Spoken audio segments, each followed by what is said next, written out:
Hello, hello les amis Capricorne, ascendant Capricorne, signe lunaire en Capricorne. Bienvenue pour cette guidance générale du mois d'octobre 2021. J'espère que vous allez bien et que vous avez passé de bonnes vacances. Bienvenue à tous ceux qui découvraient la chaîne Animanimus Tarot et merci à tous ceux qui me soutiennent, qui me sont fidèles et qui m'envoient des likes, des commentaires. Merci à vous. Je rappelle que c'est un tirage général, que ça ne peut pas parler à tous les Capricornes, de la même façon.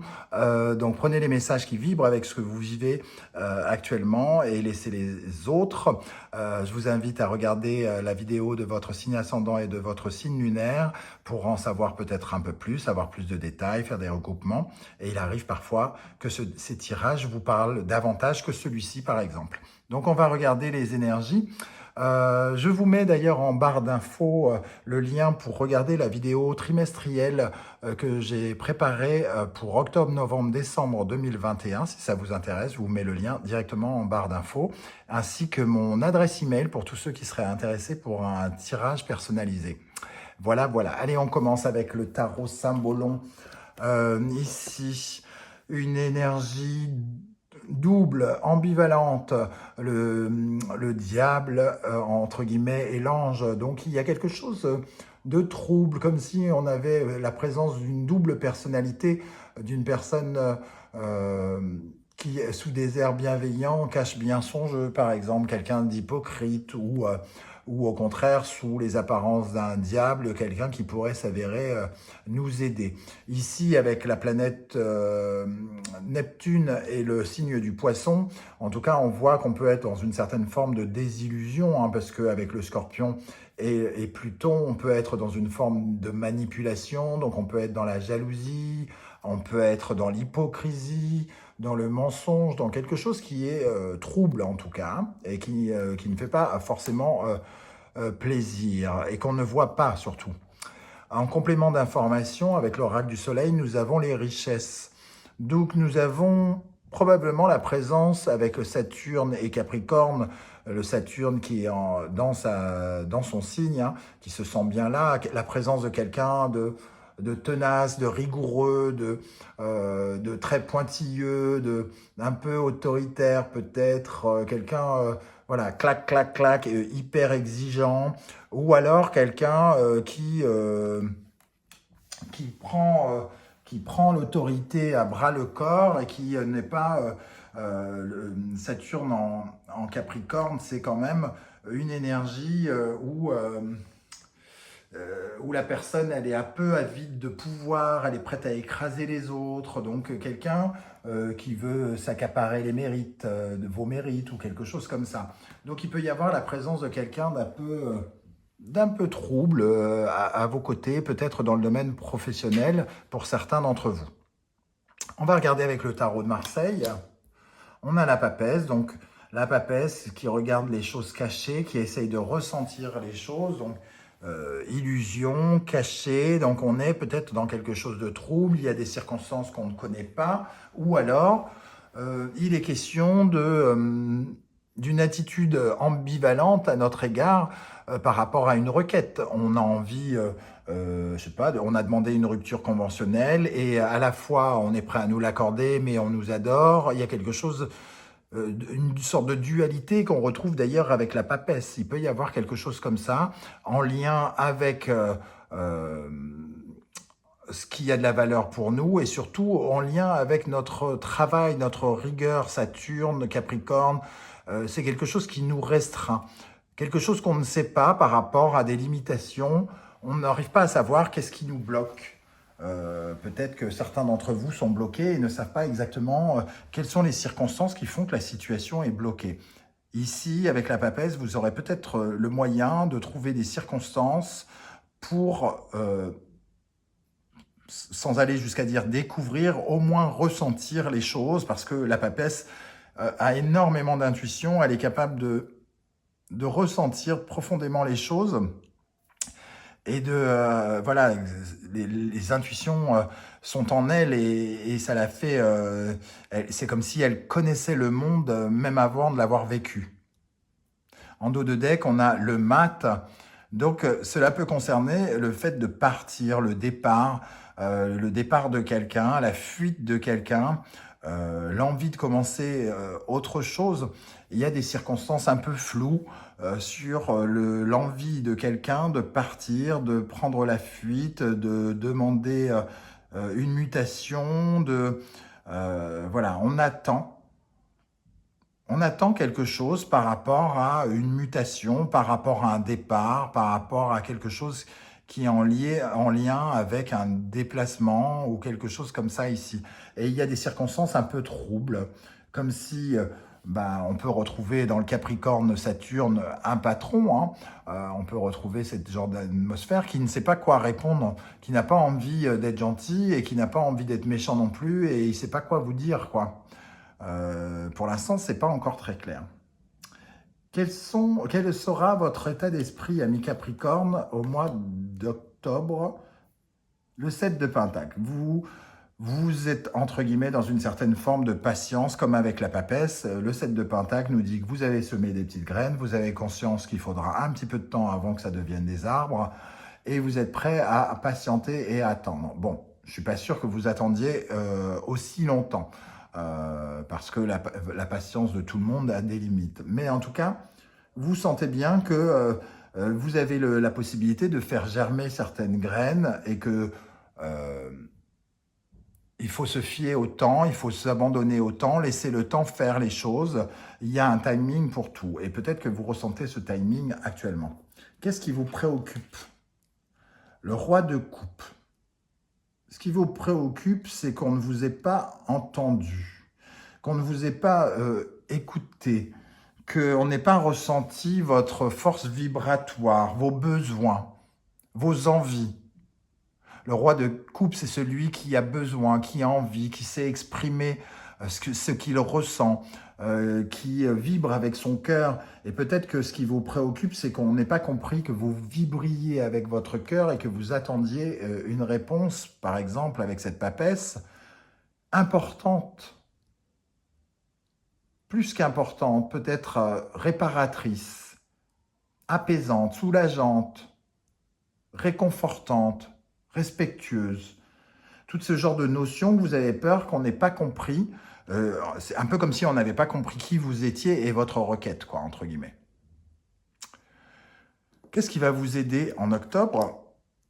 Le 6 de denier. Donc avec le 6 de denier, on est dans le partage, on est dans quelqu'un qui est généreux. Donc vous faites preuve de générosité. Après, comme on dit, généreux mais pas trop, hein, bon mais pas con, et ce genre de choses. En tout cas, ici, vous avez une certaine forme de générosité et surtout, vous avez une certaine forme de gratitude par rapport peut-être à l'univers. Vous reconnaissez, vous êtes reconnaissant pour tout ce que vous avez, vous êtes prêt à vous dépasser pour vous et pour les autres, vous êtes bienveillant, vous êtes prêt à donner de votre personne pour justement marquer les esprits. Il y a une forme de générosité de soi, de don de soi, pour récupérer quelque chose. C'est-à-dire que là, avec le 6 de Pentacle, on donne mais on reçoit. Il y a quand même un échange. On attend quelque chose en échange. C'est en échangeant quelque chose qu'on pourra peut-être avoir cette réponse. Je vous promets de faire ci, si vous me donnez ça. Peut-être quelque chose comme ça. Qu'est-ce qui va vous freiner au contraire? Le magicien. Le magicien, c'est celui, dans sa forme négative, c'est celui qui manque peut-être un peu de confiance en lui, c'est celui qui peut se montrer un peu arriviste aussi quand il est en négatif. Il est indécis, il ne commence rien, il abandonne tout, il est un peu comme un chien fou, c'est-à-dire qu'il a le côté puéril. Donc, ce qui pourrait vous freiner, c'est de prendre les choses et les problèmes, les situations par-dessus la jambe, comme si vous n'en aviez rien à faire, comme si vous ne vouliez pas prendre les responsabilités de quelque chose. Le magicien, dans cette forme-là, c'est un personnage puéril, stupide, qui fait n'importe quoi.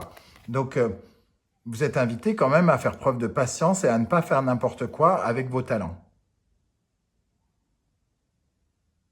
Et peut-être à ne pas faire totalement confiance en cette personne qui reste encore trouble pour l'instant, hein.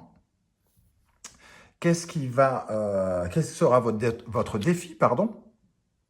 Votre défi, ce sera la tempérance, donc de ne pas faire de choses précipitées, d'être dans une forme de calme, une forme de paix, d'être modéré, de parler délicatement, d'être bienveillant à l'encontre des autres, de faire des choses de façon équilibrée sur la corde raide. Ne pas se mettre à gueuler parce qu'on n'a pas les réponses qu'on veut, ne pas se mettre à pleurer ou je ne sais quoi, être dans une sorte de...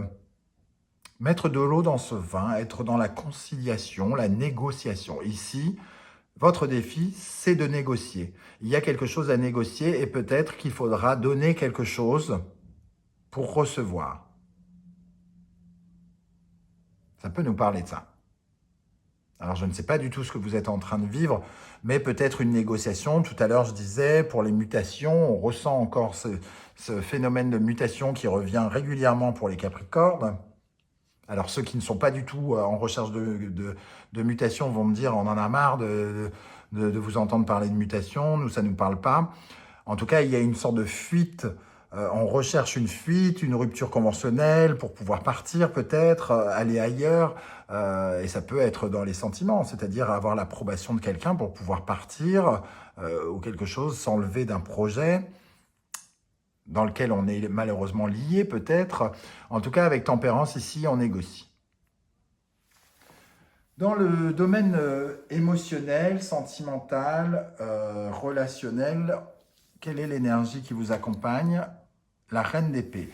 La reine d'épée, pas en deux mots, mais avec un D apostrophe, hein, la reine d'épée. Donc je vous montre comment ça s'écrit pour qu'on évite toute faute hein, d'orthographe. C'est celle qui a une certaine forme de discernement. Émotionnellement, elle n'a pas envie de laisser parler son cœur là tout de suite maintenant. Il y a quelque chose d'important qui se joue, j'ai l'impression, et elle n'a pas envie de laisser son cœur parler, elle a envie de laisser, comment dire, sa raison, sa lucidité, sa logique, peut-être même sa sagesse.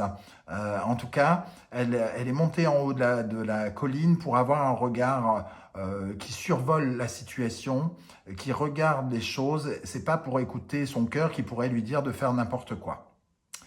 Et la reine d'épée, elle est comme ça. Elle a été trahie auparavant, donc elle ne fait pas facilement confiance et elle prend des décisions en conséquence, avec cette méfiance qu'elle a au fond d'elle.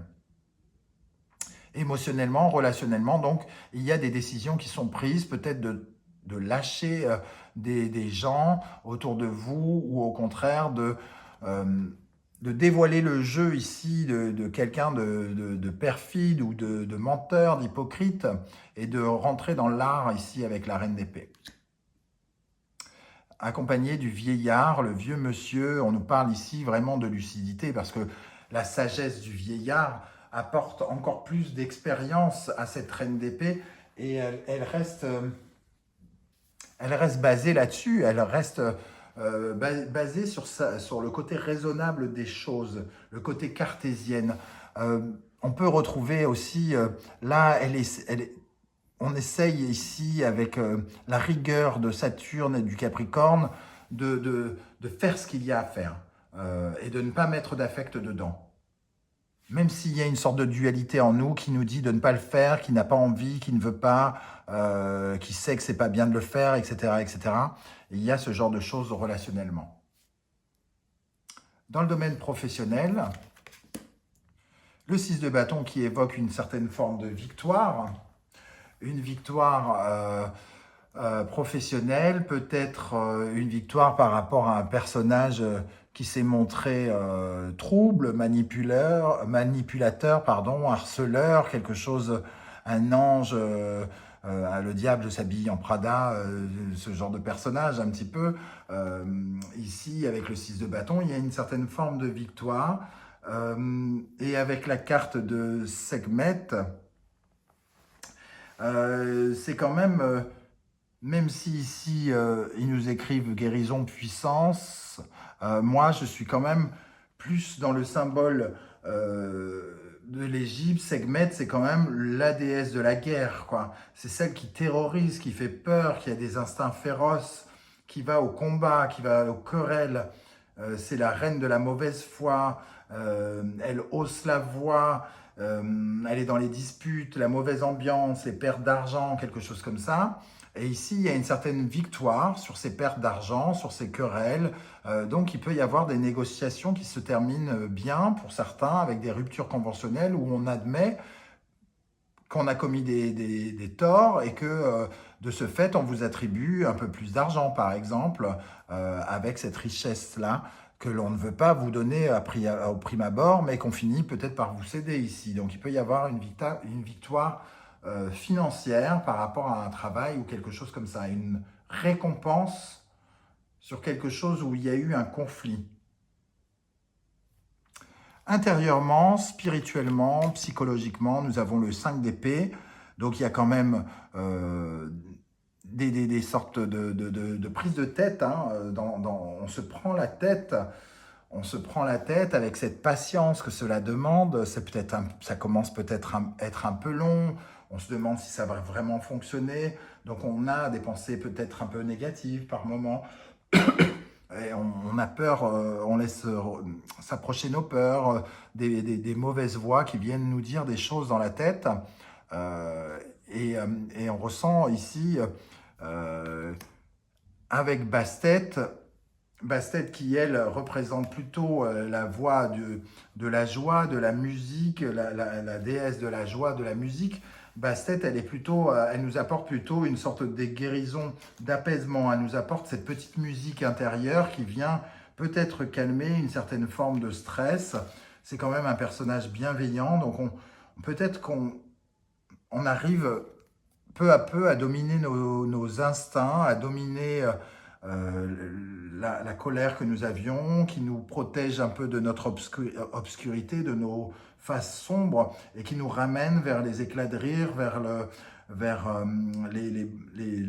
comment dire, vers les bonnes choses de la vie, la joie, l'amour du foyer, de la famille et la musique. Donc il y a quelque chose qui se solutionne, en tout cas dans notre tête aussi, nos pensées qui s'apaisent doucement pour retrouver une petite musique un peu plus délicate. Quelle est la promesse que vous vous ferez, amis Capricorne, au mois d'octobre? Avec le roi d'épée, d'ailleurs on a la reine d'épée et le roi d'épée, donc ça fait prout-prout partout, hein. C'est complètement dingue ce que je dis. En fait, je suis peut-être un peu fatigué, donc voilà, j'ai pensé à ça, alors je n'y avais jamais pensé avant. Et donc, le roi d'épée ici, la promesse que vous vous faites, c'est d'être un peu plus lucide et d'être plus dans une certaine forme d'autorité, d'être un peu plus cash, de vous affirmer davantage, de dire plus franco de port ce que vous pensez dans la vie. Peut-être que vous avez conscience qu'ici, vous auriez pu gagner du temps dans des circonstances en affirmant un peu plus que vous vouliez ceci ou cela, que vous vouliez partir, que vous vouliez autant d'argent, que vous vouliez ceci, cela. En étant plus cash, ferme et définitif, vous auriez gagné du temps et vous vous seriez finalement relié vous-même avec vraiment votre force vibratoire qui est ici. On vous aurait peut-être plus entendu, on vous aurait peut-être mieux écouté et on aurait vu un côté vital dans cette situation qu'on n'a peut-être pas ressenti parce que vous ne l'avez pas exprimé de cette façon-là. C'est ce que je ressens en tout cas avec cette combinaison de cartes. Voilà les amis Capricorne, j'espère que ça vous a parlé. Si ça vous a plu, n'hésitez pas à liker, à vous abonner, à partager cette vidéo sur vos réseaux sociaux. J'en serais ravi et je serais ravi de lire vos commentaires et de vous répondre d'ailleurs, hein, comme je le fais à chaque fois. On se retrouve très très vite pour une guidance spécifique pour le professionnel et ensuite une guidance spécifique pour le sentimental. À très très bientôt, ciao ciao.